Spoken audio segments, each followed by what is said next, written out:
لیکن اگر کسی نے سحری نہیں کھائی، موقع نہیں ملا، آنکھ نہیں کھلی، کچھ بھی ہو گیا، تو بغیر سحری کے بھی روزہ رکھنا فرض ہے۔ اگر کسی نے روزہ نہیں رکھا تو گنہگار ہوگا، بغیر سحری کے بھی روزہ رکھ لے۔ افطار کرتے وقت جیسے ہم اللہم لک صمت والی دعا پڑھتے ہیں، ایک دعا اور ہے ذهب الظمأ وابتلت العروق وثبت الاجر انشاءاللہ تعالی، یعنی پیاس ختم ہو گئی، رگیں تر ہو گئی، اور اللہ تعالیٰ کے یہاں دن بھر بھوکا پیاسا رہنے کا اجر ثابت ہو گیا انشاءاللہ تعالی۔ اس کی دعا کا بھی اہتمام کرنا چاہیے۔ عربی الفاظ یاد نہ ہو تو اردو ہی میں کہہ دے کہ اللہ نے بھوک پیاس کو ختم کر دیا، رگوں کو اللہ نے تر کر دیا، کھلایا پلایا، اور اجر بھی اللہ نے ہمارے نامہ اعمال میں لکھ دیا۔ حدیث پاک میں نبی اکرم صلی اللہ علیہ وسلم نے ارشاد فرمایا جب تم میں سے کوئی آدمی روزہ افطار کرے تو اسے چھوارے پر افطار کرنا، یعنی کھجور کھا کر روزہ کھولنا چاہیے۔ اور اگر کوئی آدمی، اور پھر حضور نے یہ بھی فرمایا کہ کھجور کھانے میں برکت ہے، اور اگر مان لو کسی کو کھجور نہیں مل رہی ہے، کوئی غریب آدمی ہے، کھجور لانے کی اس کے پاس پیسے نہیں، تو پھر شریعت نے کہا کہ آپ پانی سے روزہ افطار کریں، اس لیے کہ پانی کو اللہ تعالیٰ نے آسمان سے اتارا، پانی میں طہارت ہے، تو پانی بھی اللہ کی بہت بڑی نعمت ہے، تو کھجور اور کھجور کے بعد پانی، یہ افطار میں آدمی کو اس سے افطار شروع کرنا چاہیے۔ عورت کی لائن کے خاص مسئلے میں یہ ہے کہ اگر کوئی عورت صبح صادق کے بعد حیض سے پاک ہوئی، اگر کوئی عورت صبح صادق مثلا 5:20 کو صبح صادق ہے، اس کے بعد حیض سے پاک ہوئی یا نفاس سے پاک ہوئی، نفاس یا حیض کا خون ختم ہوا، تو اب وہ دن بھر روزہ نہیں رکھے گی، مگر کچھ کھائے گی پیے گی بھی نہیں، بلکہ تشبہ بالصائم کرے گی، روزے دار کی مشابہت اختیار کرے گی دن بھر، اور اس روزے کی بعد میں قضا کرے گی۔ روزہ تو نہیں رکھ سکتی، اس لیے بعد میں قضا تو کرنا ہی ہے، لیکن تشبہ بالصائم اختیار کرے، یعنی اس دن بھر اس کے لیے اچھا ہے کہ روزے داروں کی مشابہت اختیار کرے، کچھ نہ کھائے کچھ نہ پیے۔ اسی طریقے سے اگر کوئی عورت صبح صادق سے پہلے پاک ہو گئی، حیض یا نفاس ختم ہو گیا اور ابھی صبح صادق کا وقت نہیں ہوا، تو کب پاک ہوئی وہ دیکھو۔ اگر بالکل آخری وقت میں پاک ہوئی، مان لو کہ 5:20 کو صبح صادق ہے، 5:19 کو اس کو ایسا پتا چلا کہ حیض کا خون ختم ہو گیا، نفاس کا خون ختم ہو گیا، تو اب اگر اکثر مدت مکمل ہو چکی ہے، 10 دن حیض آ چکا ہے یا 40 دن نفاس کے ہو چکے ہیں، تو بغیر غسل کے بھی ان کے اوپر روزہ فرض ہو جائے گا۔ وہ روزے کی نیت کر لے وے، اور پھر سحری کا وقت ختم ہو جاوے، اس کے بعد روزہ غسل کر لے وے، اور اس کے بعد نماز وغیرہ بھی پڑھے، اور روزہ بھی اس کا اس دن شمار ہو جائے گا۔ اور اگر 10 دن حیض کے مکمل نہیں ہوئے ہیں، کم دن 5 دن 6 دن 7 دن عادت کے مطابق جتنے بھی دن آئے، اور اس کے بعد 5:19 کو حیض ختم ہوا، تو اب اس کو غسل کرنے کا موقع ہے یا نہیں وہ دیکھنا ہوگا۔ مان لو 5:19 کو ختم ہوا تو غسل کرنے کا موقع نہیں، تو وہ اس دن روزہ نہیں رکھے گی۔ لیکن اگر مان لو کہ 5:10 کو ختم ہو گیا، 5:12-13 کو ختم ہو گیا، تو اب 5 منٹ 6 منٹ جو اس کے پاس ہے، اس میں وہ غسل کے فرائض ادا کر سکتی ہے۔ وہ جاوے غسل خانے میں 3 مرتبہ غرغرہ کرے، 3 مرتبہ ناک میں پانی ڈالے، اور پورے بدن پر ایک بالٹی اٹھا کر ڈال دے، اس طریقے سے ڈال دے کہ ایک بدن کے بال برابر بھی خشک نہ رہے۔ اس میں کتنی دیر لگتی ہے؟ 5 منٹ۔ تو اگر 5 منٹ کا موقع اس کے پاس ہے تو اس کا مطلب یہ ہے کہ اس کے پاس غسل کرنے کا موقع ہے، اور جب غسل کرنے کا موقع ہے تو اس پر روزہ رکھنا اس دن کا فرض ہو جائے گا، چاہے اس کا حیض 10 دن سے کم میں ختم ہوا ہو۔ اس نے غسل نہیں کیا تو بھی روزہ رکھنا فرض ہو جائے گا، بعد میں غسل کر لے اور روزہ نماز بھی پڑھے اور روزے کی نیت بھی کر لے۔ بات شاید سمجھ میں آ گئی ہوگی انشاءاللہ تعالی۔ اگر کوئی بچہ دن میں بالغ ہوا یا کوئی کافر دن میں مسلمان ہوا، رمضان کے دن چل رہے ہیں، تو اس کو چاہیے کہ وہ شام تک بھوکا پیاسا رہے، روزہ داروں کی طرح مشابہت اختیار کرے، اور وہ روزہ اس پر واجب نہیں ہوگا، بعد میں اس کی قضا بھی کرنا ضروری نہیں، اس لیے کہ وہ بعد میں مسلمان ہوا. بس صرف شام تک روزے داروں کی مشابہت اختیار کرنا ضروری ہے. اسی طریقے سے ایک عام ہمارے معاشرے میں رواج یہ ہے کہ چھوٹے بچوں سے روزہ رکھوایا جاتا ہے. تو اگر چھوٹا بچہ 10 سال سے کم عمر کا ہے تو 10 سال، آپ کو حدیث پاک معلوم ہے کہ 7 سال کا جو بچہ ہو، 7 سال کا بچہ، اس کو نماز کا حکم دیا جاوے. 10 سال کا بچہ ہو تو نماز نہ پڑھنے پر مارا جاوے. تو 10 سال ایک ایسی مقدار ہے کہ شریعت نے اس کو معتبر گردانا ہے احکام کے لیے. تو اگر 10 سال سے چھوٹا بچہ ہے تو اس کو روزہ رکھنے کا فورس نہ کیا جائے. اور اگر وہ اپنی خوشی سے رکھتا ہے اور اس کے اندر ہمت طاقت ہے تو رکھوایا بھی جائے، کوئی حرج نہیں. لیکن اگر مان لو کہ ایسا لگتا ہے کہ اس کے اندر ہمت طاقت نہیں ہے، بہت کمزور ہے، تو اس کو سمجھا کر بہلا پھسلا کر بھی روزہ نہ رکھوایا جائے. شریعت کسی کو مشقت میں ڈالنا نہیں چاہتی. اور 7 سال سے چھوٹا بچہ ہو تو اس میں بطور خاص اس کا اہتمام کرنا چاہیے کہ بھئی وہ جو ہے یعنی روزہ نہ رکھے تاکہ اس کی طبیعت میں گراوٹ، کمزوری، ضعیف یعنی کمزوری نہ آ جائے. اس کے کھیلنے کودنے کا زمانہ ہے، اس کے کھانے پینے اور بڑھنے کا زمانہ ہے. تو اس زمانے کے اندر وہ خوب کھیلے، کھائے، پیے، کودے. اور اگر مان لو کہ کوئی آدمی، کوئی بچہ ایسا ہے کہ سب کے سامنے روزہ رکھتا ہے، چھپ کر پانی پی لیتا ہے، تو پینے دینے کا اس کو کہ پی لو، کوئی بات نہیں. اپنے بھی وہاں کھڑے کان کر لینے کہ ہاں ہم نہیں دیکھ رہے ہیں، تم پی لو، تاکہ وہ بچہ جو ہے وہ بچے کی اس پر طبیعت پر اس کا اثر نہ پڑے. لیکن بعض لوگ یہ کرتے ہیں کہ 3 سال کا بچہ، 5 سال کا بچہ، 6 سال کا بچہ روزہ رکھواتے ہیں باقاعدہ اور ناموری کے لیے. پھر اس کو اخبار میں دیا جاتا ہے کہ 6 سال کے بچے کی روزہ افطاری، 5 سال کے بچے کی روزہ افطاری، پہلا روزہ اس نے رکھا، اور اس کو پھول ہار پہن کر گھر گھر گھمایا جاتا ہے.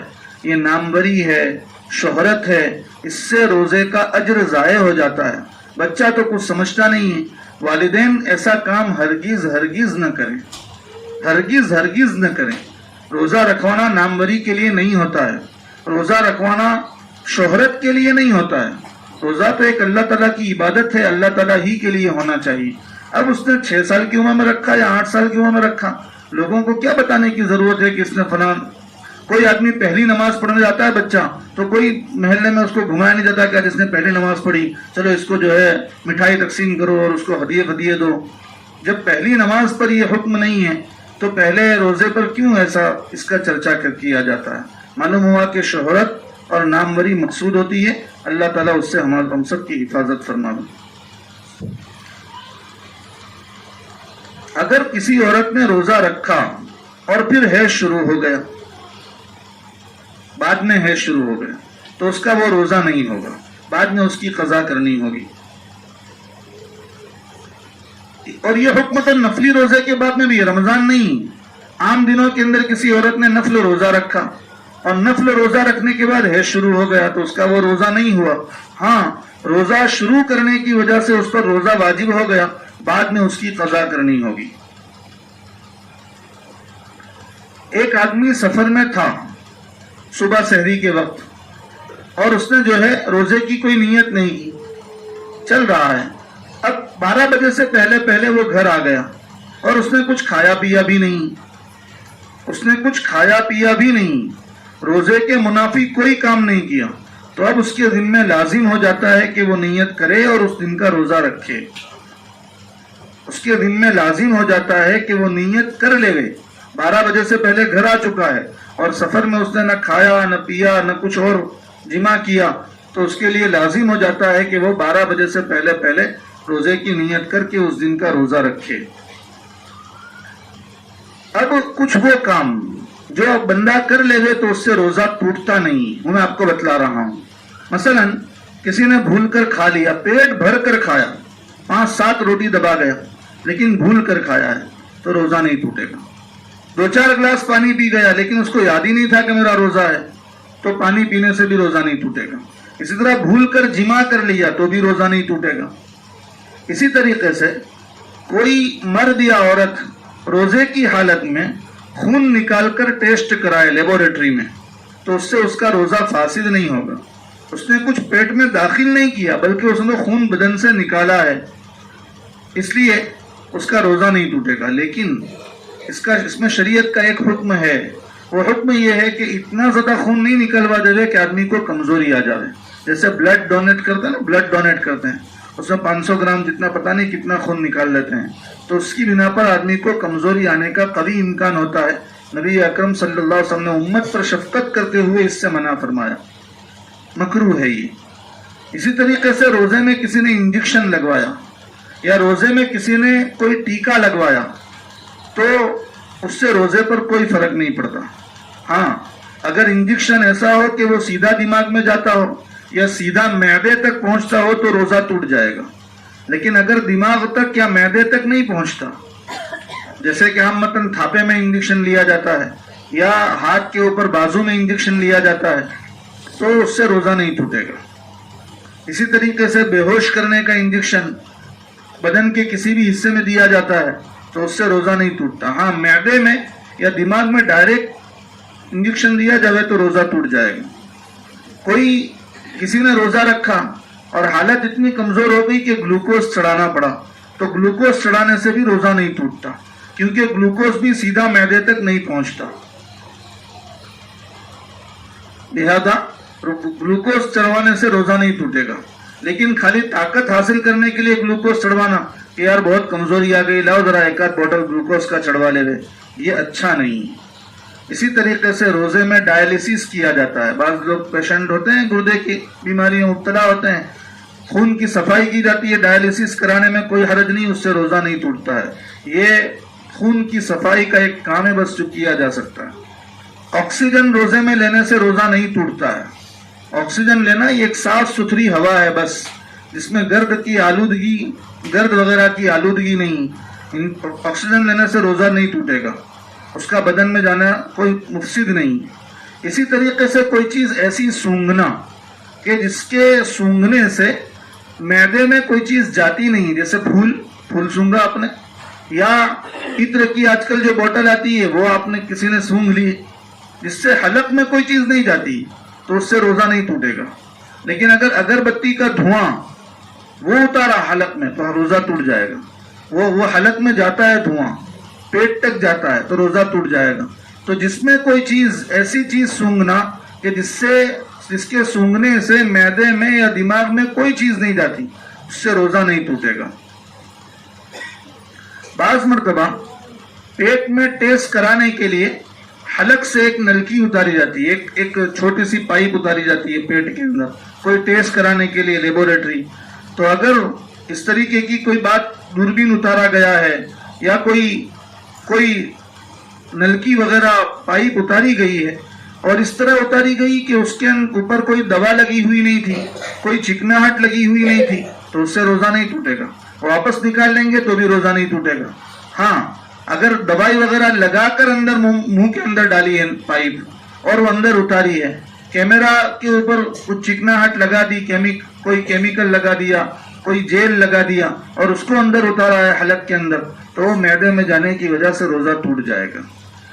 اسی طریقے سے کوئی آدمی جمائی لے رہا تھا اور اچانک مکھی یا مچھر اندر گھس گیا گلے کے اندر اور مکھی بلا اختیار چلی گئی اندر، تو اس سے روزہ نہیں ٹوٹتا ہے. بہت سے لوگ یہ سمجھتے ہیں کہ قے ہو جانے سے روزہ ٹوٹ جاتا ہے. صحیح نہیں. خود بخود قے ہو، چاہے منہ بھر کر ہو چاہے تھوڑی سی ہو، کتنی بھی قے ہو، 1 ہو 2 ہو 4 ہو، روزہ نہیں ٹوٹتا ہے. خود بخود قے آئے روزہ نہیں ٹوٹتا ہے. اسی طریقے سے دانت سے کبھی خون نکل جاتا ہے، دانت کی کوئی سرجری کرانے کی وجہ سے یا ایسے ہی، اور وہ حلق کے اندر چلا جاوے تو روزہ ٹوٹے گا، حلق میں نہ جاوے پیٹ میں تو اس سے روزہ نہیں ٹوٹے گا. میاں بیوی کا تعلق قائم ہوا رات میں، صبح غسل کرنے کی ضرورت ہے اور سحری کا وقت ختم ہو گیا تو بھی وہ روزہ رکھ سکتے ہیں، اور بعد میں جو ہے وہ نہا دھو لے، کوئی مسئلہ نہیں. حالت جنابت میں روزہ شروع ہو سکتا ہے. صبح صادق کے وقت، صبح صادق 5:20 کو اس وقت حالت جنابت میں ہو تو بھی روزہ رکھنا ضروری ہے، روزہ شروع ہو جائے گا، اس کے بعد نہاوے. اسی طریقے سے کوئی اور کسی اور وجہ سے حالت جنابت میں آ گیا، اس کے لیے بھی یہی حکم ہے. اسی طریقے سے کبھی کبھی چھوٹی سی کوئی بوٹی کا ذرہ ریشہ دانت میں پھنس جاتا ہے. صبح صادق کے بعد اب اس نے ایسے ہی اس کے منہ میں نکل گیا وہ دانتوں کے بیچ سے، اور وہ نگل بھی گیا، دانتوں کے بیچ سے نکل گیا اور پھر اس کو حلق کے اندر نگل گیا، تو روزہ نہیں ٹوٹے گا۔ لیکن اگر مان لو کہ اس نے کسی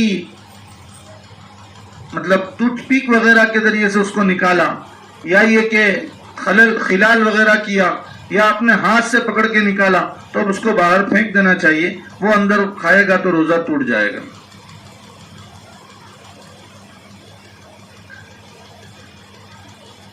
روزے کی حالت میں غسل کرنے میں کوئی حرج نہیں ہے، غسل کی ٹھنڈک کوئی مسئلہ نہیں، اندر مسامات جو چھوٹے چھوٹے سوراخ ہے جس سے پسینہ نکلتا ہے، ٹھنڈک اندر تک جاتی ہے تو بھی کوئی حرج نہیں ہے، اس سے روزہ نہیں ٹوٹے گا۔ اس لیے بہت سے ہمارے لاڑی ٹھیلے والے، بہت سے گیرج والے، بہت سے لوگ ایسے جو ہارڈ ورکنگ کرتے ہیں، وہ سمجھتے ہیں کہ ہم لوگ تو کیسے روزہ رکھ سکتے ہیں۔ نہیں، ان کو روزہ رکھنا چاہیے۔ اللہ تعالیٰ نے روزے میں بہت سہولتیں رکھی ہے۔ اللہ تعالیٰ نے قرآن کریم میں فرمایا لا یکلف اللہ نفسا الا وسعها۔ اللہ تعالیٰ کو معلوم ہے کہ میرے بندے کون کون سی حالت میں ہیں، ان حالتوں میں ہونے کے باوجود بھی اللہ نے صبح سے شام تک کا روزہ فرض کیا ہے۔ معلوم ہوا کہ اللہ تعالیٰ جانتے ہیں کہ میرے بندے کس حالت میں ہیں، اور اللہ فرما رہے ہیں کہ ہم کسی آدمی کو اس کی طاقت سے زیادہ کا مکلف نہیں کرتے۔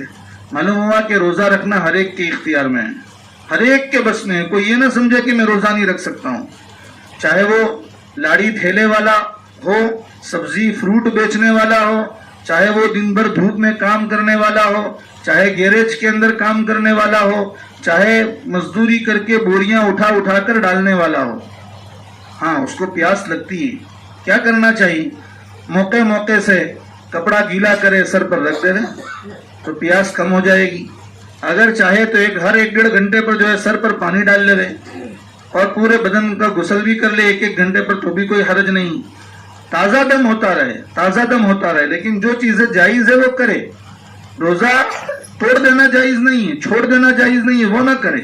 روزہ رکھ کر غسل بار بار کرے، روزہ رکھ کر سر پہ کپڑے رکھے، بدن پر چہرے پر کپڑا رکھے، پورے بدن کو جو ہے یعنی گیلا کپڑا پہن لے تو بھی کوئی حرج نہیں، لیکن روزہ رکھا جائے۔ روزے کی برکت سے اللہ رب العزت آدمی کی طبیعت میں بہت ساری بیماریوں کو دور کر دیتا ہے، اور بہت ساری برکت، رزق میں برکت ہو جاتی ہے، اور اللہ تعالیٰ گناہوں سے بچنے کی استعداد بھی بندے کے اندر پیدا کر دیتا ہے۔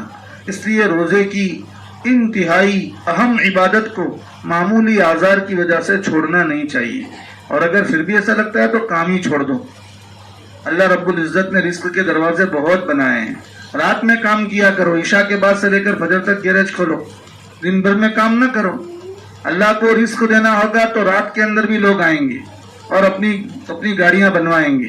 گیرج کا کام، مزدوری کا کام رات میں ملے گا۔ کوئی رمضان کے مہینے کے لیے ایسا کام چھوڑ کر رات کا کام اختیار کر لینا چاہیے، یا ایک مہینہ عبادت ہی کے لیے فارغ کر دینا چاہیے کہ کام ہی نہیں کرنا ہے، عید بات کریں گے لیکن عبادت ہم کو کرنی ہے۔ بہرحال اسی طریقے سے اگر کوئی آدمی کلی کرتا ہے، وضو میں کلی کی، اور کلی کرنے کے بعد تھوک دیا بلا اختیار، کوئی پانی کی تری منہ کے اندر تھی اور وہ حلق کے اندر اتر گئی، تو اس سے روزہ نہیں ٹوٹتا ہے۔ روزے کی حالت میں کان کا میل صاف کیا جا سکتا ہے۔ پان کھایا کسی نے اور سب سحری ختم ہونے سے پہلے پان مسالہ سب تھوک دیا اور برابر کلی ولی کر لی، لیکن پھر بھی منہ لال کا لال باقی رہا، تو منہ کے لال باقی رہنے سے کوئی فرق نہیں پڑتا، روزہ ہو جاتا ہے۔ ہاں، پان کھانا یا اس کا مادہ اندر اتارنا، اس سے روزہ ٹوٹ جاتا ہے روزے کی حالت میں۔ اسی طریقے سے کسی کا ناک جام ہے اور اس نے جو ہے ناک سڑکا بہت زور سے، اور ایسا ہوا کہ وہ حلق کے اندر ہی چلا گیا بلغم، تو اس سے روزہ نہیں ٹوٹتا ہے۔ روزے میں مسواک کیا جا سکتا ہے، روزے میں سرما لگانا جائز ہے، روزے میں آنکھ میں دوا ڈالنا بھی جائز ہے، اگرچہ گلے کے اندر اس کا ذائقہ محسوس ہو، لیکن احتیاط یہ ہے کہ آنکھ میں کوئی چیز نہ ڈالی جائے۔ احتیاط اس لیے کہ آج کل جو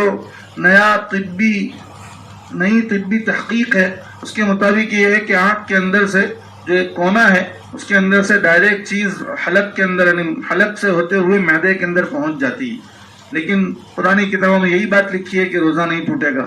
لیکن نئی تحقیق چونکہ اس کی الٹی بھی ہے، اس لیے احتیاطاً آنکھ میں کوئی دوا نہ ڈالی جاوے. ناک میں اور منہ میں تو نہیں ڈالی جاوے، لیکن آنکھ میں بھی نہ ڈالی جاوے. اور کان میں دوا ڈالنے سے نئی تحقیق یہ ہے کہ روزہ نہیں ٹوٹتا، لیکن سب کتابوں میں لکھا ہے کہ روزہ ٹوٹ جاتا ہے. اس لیے جو ہے کان کے اندر بھی احتیاط اسی میں ہے کہ کان میں بھی دوا نہ ڈالی جاوے. تو کان، ناک، آنکھ اور منہ، ان چاروں کو اگر کسی نے کوئی چیز ڈالنے سے بچا لیا تو امید ہے کہ اس کا روزہ بہت احتیاط والا، مکمل بالاتفاق اس کا روزہ ہو جائے گا. بدن پر اگر کوئی وکس لگانا چاہے تو لگا سکتا ہے. بدن پر تیل لگانا چاہے، سر میں تیل لگانا چاہے تو لگا سکتا ہے. اگر کوئی دھواں پھیل گیا چاروں طرف اور آدمی نے خود دھواں لیا نہیں، بے اختیار اس کی حلق میں دھواں چلا گیا تو اس سے روزہ نہیں ٹوٹے گا. لیکن اگر باقاعدہ دھواں کیا گیا، جیسے کہ اگر بتی کا دھواں کیا گیا یا کوئی اور دھواں کیا گیا، دھنی لی گئی اور اس کا دھواں لیا گیا اپنے اختیار سے، تو روزہ ٹوٹ جاتا ہے. غسل کرتے کرتے کان میں پانی چلا گیا، اپنے اختیار سے ڈالا نہیں، چلا گیا بلا اختیار، تو روزہ نہیں ٹوٹے گا.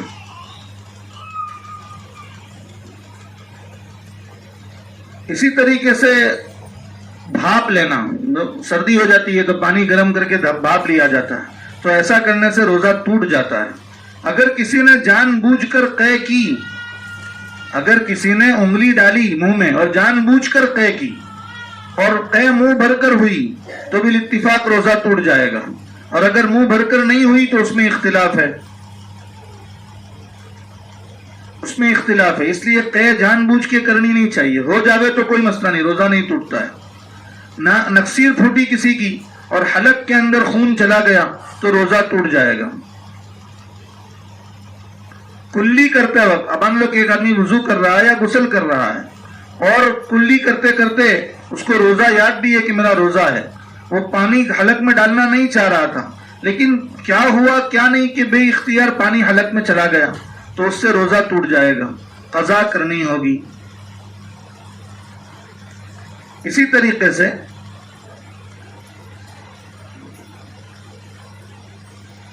روزے کی حالت میں بیڑی سگریٹ پینے سے روزہ ٹوٹ جاتا ہے اور قضا واجب ہو جاتی ہے. اگر کسی نے روزہ رکھا اور شام ہونے سے پہلے پہلے سخت بیمار ہو گیا تو اس کو روزہ توڑ دینا چاہیے، صرف قضا کرنی پڑے گی، کفارہ دینے کی ضرورت نہیں ہے. اگر مان لو پہلے کسی نے روزہ توڑ دیا اور پھر بیمار ہو گیا، یا کسی عورت نے روزہ توڑا پھر اس کو حیض آ گیا، تو اب صرف قضا لازم ہوگی، کفارہ آیا تھا ختم ہو جائے گا. اللہ تعالیٰ نے کفارہ ختم کر دیا بیماری دے کر یا حیض دے کر. اگر کسی نے روزے کی حالت میں سفر شروع کیا، روزہ رکھا صبح 9-10 بجے سفر شروع کیا، تو اب اس کو خواہ روزہ توڑنا نہیں چاہیے بغیر کسی عذر کی. لیکن اگر کسی نے توڑ دیا تو قضا لازم ہوگی. اور واقعی مجبوری آ گئی، سخت پیاس لگ گئی، بھوک لگ گئی اور اس نے روزہ توڑا تو بھی قضا تو لازم ہی ہوگی، لیکن گناہ نہیں ہوگا. روزے کی حالت میں اینیمیا لینا، پیچھے سے دوا چڑھائی جاتی ہے، اس طرح دوائی چڑھانے سے روزہ ٹوٹ جاتا ہے. اسی طریقے سے عورت اپنی شرمگاہ میں کوئی دوا رکھے، دوا ڈالے تو اس سے روزہ ٹوٹ جائے گا. اس طریقے سے کوئی ڈاکٹرنی کے پاس، کسی کو کوئی بیماری ہے، ڈاکٹرنی کے پاس چیک کروانے گئے اور اس ڈاکٹرنی نے اپنا ہاتھ عورت کی شرمگاہ کے اندر ڈالا یا کوئی مشین ڈالا، تو اب دیکھنا ہوگا کہ یہ ہاتھ یا مشین پر کوئی چکناہٹ وغیرہ لگی تھی یا نہیں لگی تھی. اگر کوئی چکناہٹ لگی تھی، پہلے سے دوائی وغیرہ لگائی گئی، کوئی جیل لگائی گئی اور پھر ہاتھ ڈالا گیا یا آلہ ڈالا، کوئی مشین ڈالا گیا ہے، تو روزہ ٹوٹ جائے گا عورت کا. اور اگر ایسی کوئی چیز نہیں تھی، کوڑا ہی تھا، خشک، اور ہاتھ ڈال دیا گیا یا کوئی آلہ ڈالا گیا تو اس سے روزہ نہیں ٹوٹے گا. ہاں، ایک مرتبہ آلہ ڈالا، کوڑا تھا، ڈالا اندر اور پھر باہر نکال لیا، اور اب ہم عورت کے بدن کی چکناہٹ اس مشین پر لگ گئی، آلے پر لگ گئی یا ہاتھ پر لگ گئی، پھر اس کو برابر نظر نہیں آیا، پھر اس نے دوبارہ ڈالا، تو واپس روزہ ٹوٹ جائے گا. اس لیے روزہ ٹوٹ جائے گا کہ اب جو ہے اس پر چکناہٹ لگی ہوئی تھی، چاہے عورت ہی کی بدن ہی کی چکناہٹ ہو، لیکن وہ چکناہٹ لگی ہوئی تھی لگی ہوئی چکناہٹ کے ساتھ اس نے پھر سے شرمگاہ کے اندر مشین یا ہاتھ ڈال دیا تو اس کا روزہ ٹوٹ جائے گا. اگر کسی نے جان بوجھ کر روزہ توڑ دیا بلا کسی عذر کے، بلا کسی سفر کے، چاہے کھا لیا، چاہے پی لیا، چاہے جمع کر لیا، جیسے بھی، تو اس پر قضا کے ساتھ ساتھ کفارہ بھی لازم ہو جاتا ہے. کفارہ کیا ہے؟ لگاتار آج کے زمانے کی بات کہوں جو غلام بندی کا زمانہ نہیں ہے، تو آج کا کفارہ یہ ہے کہ لگاتار 2 مہینے کے روزے رکھنے پڑیں گے. اس طرح کے درمیان میں ایک بھی ناغہ نہ ہو. کسی نے روزہ توڑ دیا تو ایک تو قضا اور اس کے علاوہ 60 روزے دوسرے لگاتار رکھے گی، یعنی 61 روزے رکھے گی، تو قضا بھی ہوگی اور کفارہ بھی ادا ہوگا. اور اگر مان لو بیچ میں ایک دن چھوٹ گیا تو اب پھر نئی گلی نیا دام، پھر دوسرے واپس 60 روزے رکھنے کی، پھر واپس ایک بیچ میں چھوٹ گیا تو پھر نئے سرے سے 60 روزے رکھنے کے، تب جا کر کفارہ ہوگا. پھر بھی گناہ تو رہے گا ہی، گناہ معاف نہیں ہوگا. اور اگر اس کی طاقت نہ ہو کسی کے اندر تو 60 مسکینوں کو 2 وقت پیٹ بھر کر کھانا کھلائے. 60 مسکینوں کو 2 وقت پیٹ بھر کر کھانا کھلائے، یا ایک ہی مسکین کو 60 دن تک صبح شام پیٹ بھر کر کھانا کھلائے تو بھی کفارہ ادا ہو جائے گا. کسی عورت کا مان لو کہ کفارہ کسی عورت پر واجب ہو گیا، اب اس میں تو اس کو حیض کے دن آ جاتے ہیں تو روزہ توڑنا ہی پڑے گا، چھوڑنا ہی پڑے گا. تو حیض کے جتنے دن ہو اتنے دن روزہ چھوڑ دے دیں، اس سے کوئی مسئلہ نہیں، کوئی فرق نہیں پڑے گا. جہاں حیض ختم ہوا پھر واپس روزے شروع. مان لو کہ روزہ رکھنا شروع کیا، 60 روزے رکھنے ہیں کفارے کے، 15 دن روزے رکھے، پھر حیض آ گیا 7 دن تو 7 دن چھوڑ دو. 8واں دن جیسے آئے پھر واپس اس کو روزہ شروع کر دینا ہوگا. پھر وہ 15-20 دن جب تک پاک رہے گی روزہ رکھتی رہے گی. پھر حیض آئے تو پھر واپس چھوڑ دو، پھر واپس جیسے ہی پاک ہوگی پھر روزے رکھنے ہوں گے. اس طریقے سے 60 روزے ہو جائیں گے تو کفارہ ادا ہو جائے گا.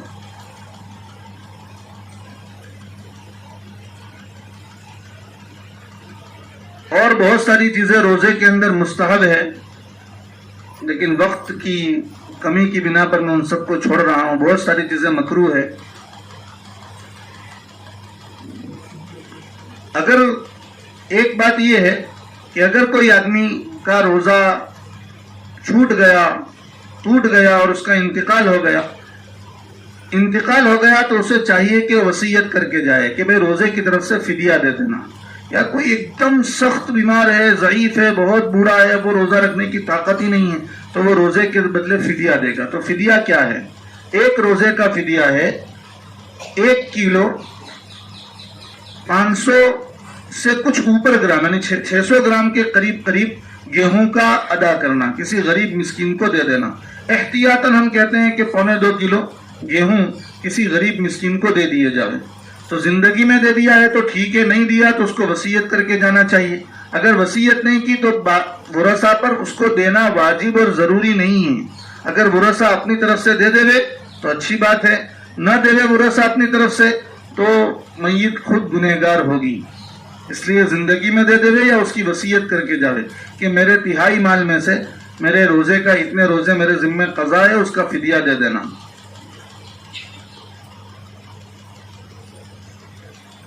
روزے کے اندر جو ہے جیسے افطار میں جلدی کرنا مستحب ہے، سحری میں تاخیر کرنا مستحب ہے وغیرہ وغیرہ، اسی طریقے سے کچھ کھلانا پلانا، پورا دن درود شریف تلاوت وغیرہ کا اہتمام کرنا اور آخری عشرے میں اعتکاف کرنا، یہ سب چیزیں بھی مستحب کے قبیل کی ہیں.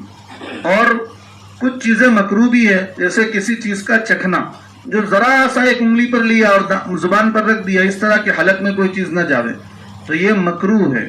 لیکن اس عورت کے لیے جائز ہے جس کا شوہر اتنا سخت مزاج اور بد مزاج ہو کہ ذرا سا کھانے میں 19-20 ہونے پر مار دھاڑ شروع ہو جاتی ہو، گھر میں فتنے کا اندیشہ ہو، تو ایسی عورت کے لیے اتنا سا چکھنا کہ حلق میں کوئی چیز نہ جاوے جائز ہے.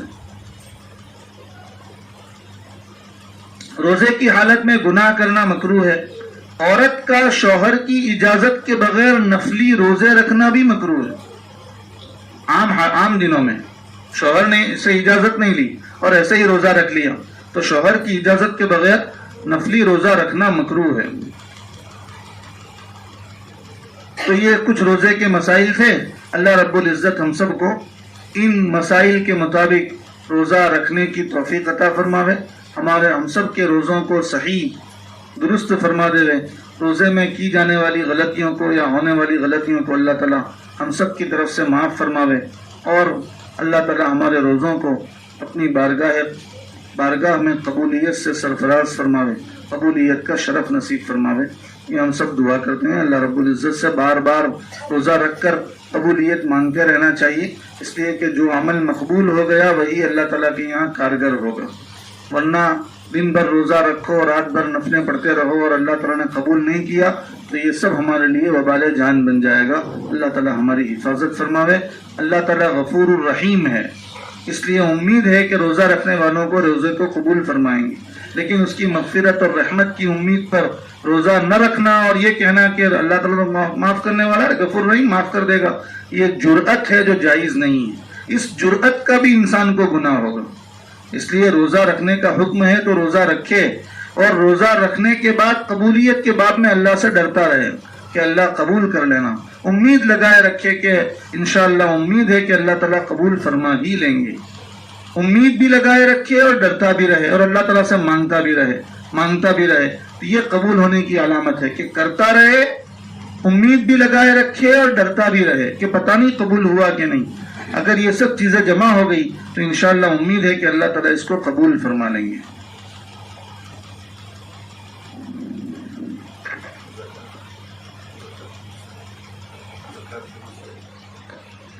زکوٰۃ کے مسائل کا بھی ایک پہلو مولانا نے مجھے دیا تھا، مگر اب اس کا وقت نہیں ہے، وقت کافی ہو چکا ہے.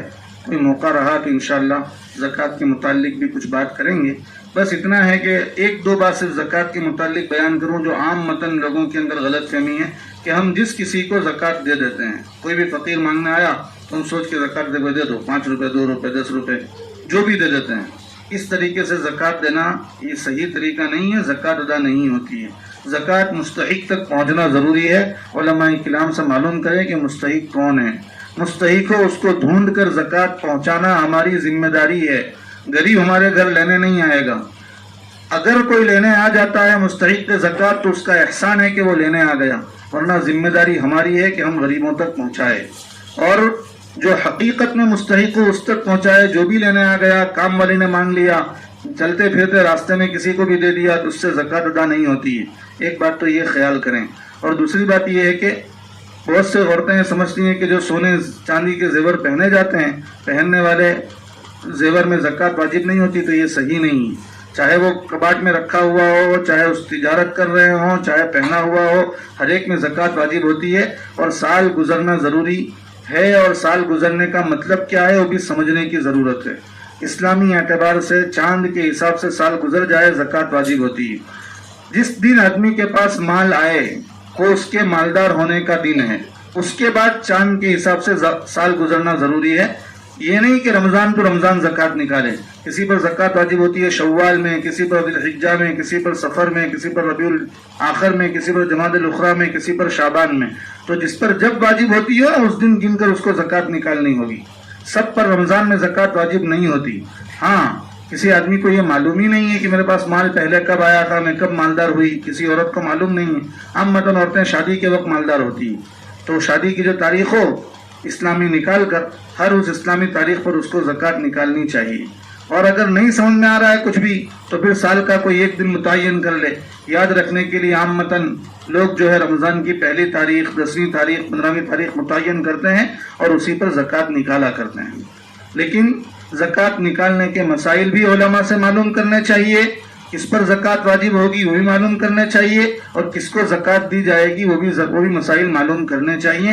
اپنی طرف سے یہ سوچ کر کے غریب ہے دے دو، ہاتھ ٹوٹا ہوا ہے دے دو، نابینا ہے دے دو، اس سے زکوٰۃ ادا نہیں ہوتی ہے. چاہے وہ نابینا ہو، چاہے نابینا بھی ہو، بہرا بھی ہو، گونگا بھی ہو، دونوں ہاتھ دونوں پیر ٹوٹے ہوئے ہوں تو بھی زکوٰۃ ادا نہیں ہوگی ان کو دینے سے، اگر وہ مالدار ہے، مستحق نہیں ہے تو. اس لیے جو ہے علماء سے مسائل پوچھ کر زکوٰۃ کی بھی زکوٰۃ ادا کرنی چاہیے. یہ مختصر میں نے ایک دو طرف اشارہ کر دیا اس لیے کہ بہت سے لوگوں نے زکوٰۃ نکالنا شروع کر دیا ہوگا، لیکن زکوٰۃ کے مستقل مسائل ہے. کسی اور مجلس میں کسی اور عالم صاحب سے انشاءاللہ اللہ تعالیٰ موقع دے تو آپ لوگ ضرور سنیں اس کو. اللہ رب العزت ہم سب کو نماز، روزے، زکوٰۃ، جتنے فرائض اللہ نے دیے ہیں ان سب کو صحیح معلوم کر کے اس کے مطابق عمل کرنے کی توفیق عطا فرمائے. دعا کر لیجیے.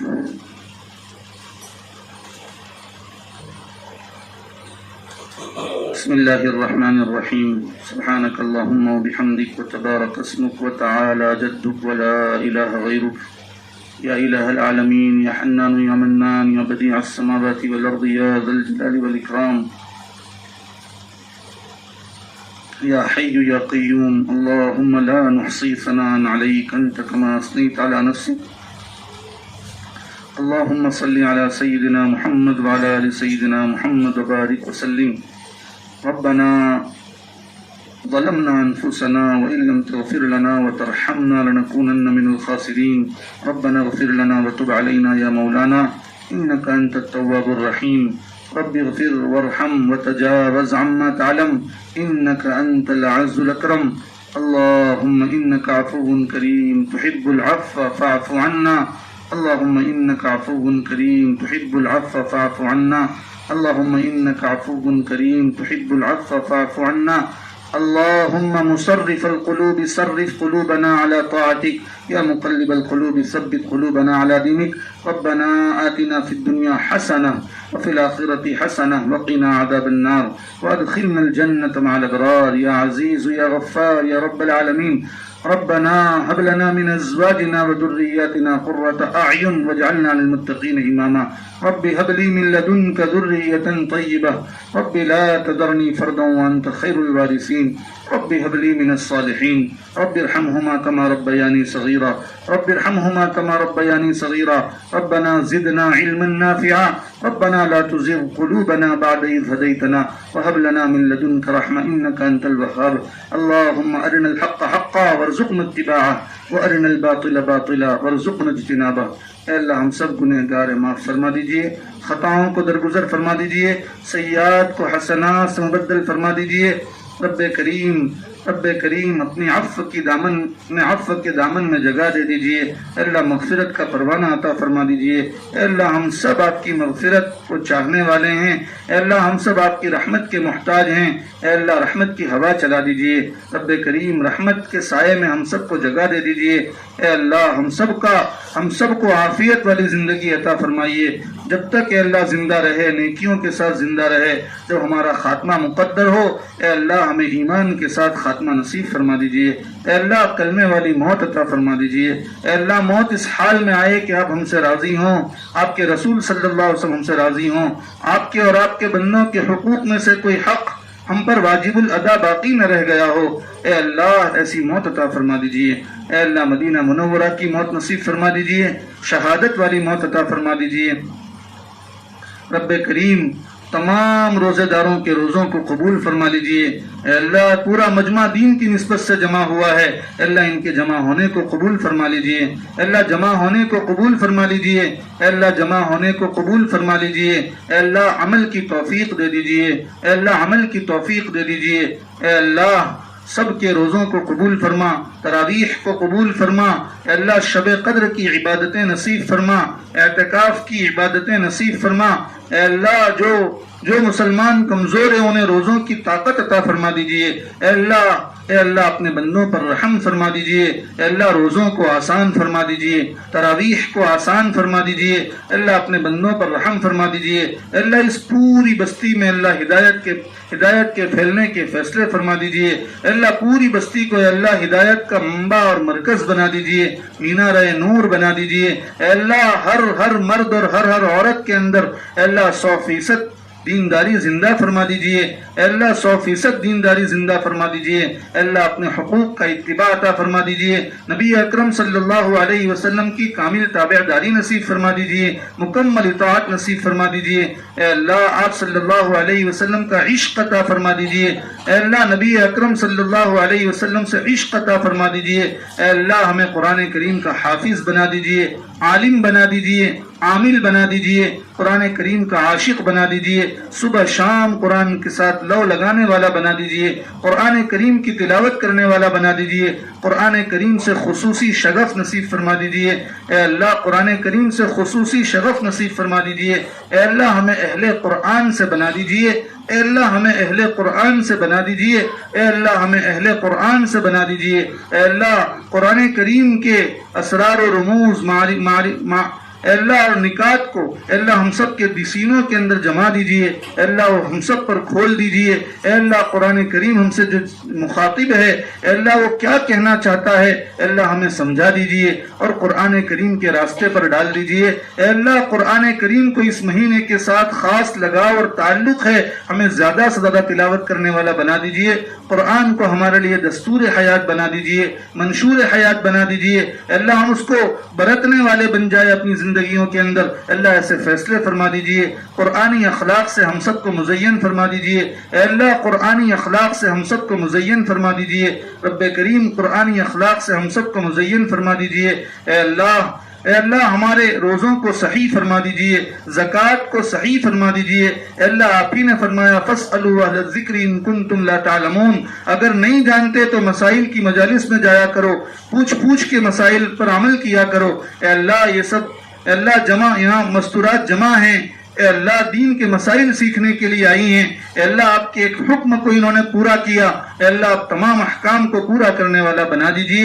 اے اللہ سب کو عمل کرنے کی توفیق دے دیجئے، اے اللہ سب کو عمل کرنے کی توفیق دے دیجئے۔ اے اللہ ہمارے نماز روزوں کو صحیح فرما دیجئے، اے اللہ ہماری زکوٰۃ کو صحیح فرما دیجئے، اے اللہ ہمارے حج کو صحیح فرما دیجئے، اے اللہ ہمیں معاملات میں ٹھیک ٹھاک بنا دیجئے، اے اللہ ہمارے ہمارا کلچر اور تہذیب کو اسلامی بنا دیجئے، ہمیں معاملات، معاشرت، اخلاقیات اے اللہ سب میں اسلام کو زندہ کرنے والا بنا دیجئے، سب میں اسلام کو زندہ کرنے والا بنا دیجئے۔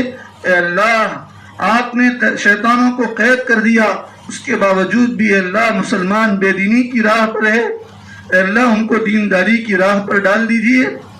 اے اللہ شیطان ہمارا کھلم کھلا دشمن ہے، اے اللہ اس سے بھی بڑا دشمن اے اللہ نفس اور اے اللہ سینے کے پہلو میں موجود ہے، اے اللہ اس سے ہم سب کی حفاظت فرما لیجئے، ہم سب کی حفاظت فرما لیجئے۔ اے اللہ نفس کو غالب ہونے سے بچا لیجئے، مغلوب فرما دیجئے، نفس کو مغلوب فرما دیجئے۔ اے اللہ ہمیں نیکیوں کے اوپر کھڑا کر دیجئے، اے اللہ زندگی ایسی دے دیجئے جیسی کہ آپ کو پسند ہے، اے اللہ زندگی ایسی دے دیجئے جیسی کہ آپ کو پسند ہے۔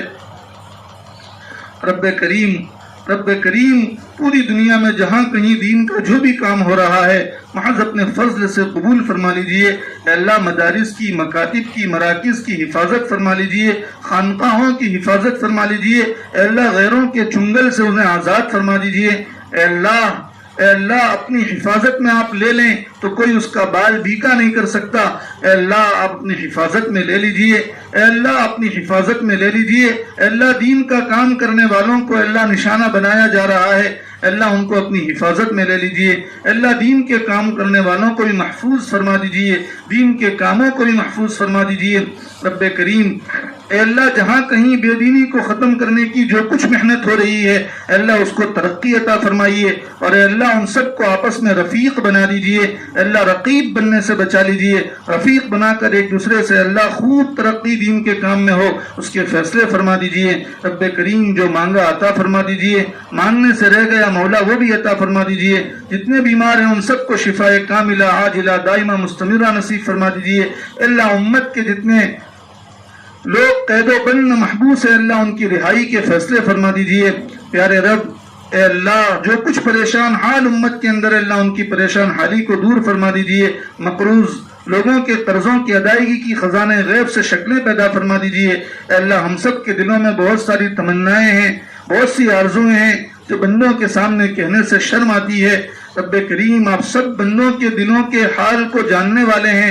اے اللہ پورے مجمع کے جس کے دل میں جو نیک امیدیں ہوں، جو آرزویں لگا کر آپ سے بیٹھے ہوں، اے اللہ سب نیک تمناؤں کو پورا فرما دیجئے، سب کی جائز حاجتوں کو اللہ آپ پورا فرما دیجئے، اے اللہ سب کی جائز حاجتوں کو پورا فرما دیجئے، جو مانگا عطا فرما دیجئے، مانگنے سے رہ گیا مولا وہ بھی نصیب فرما دیجئے۔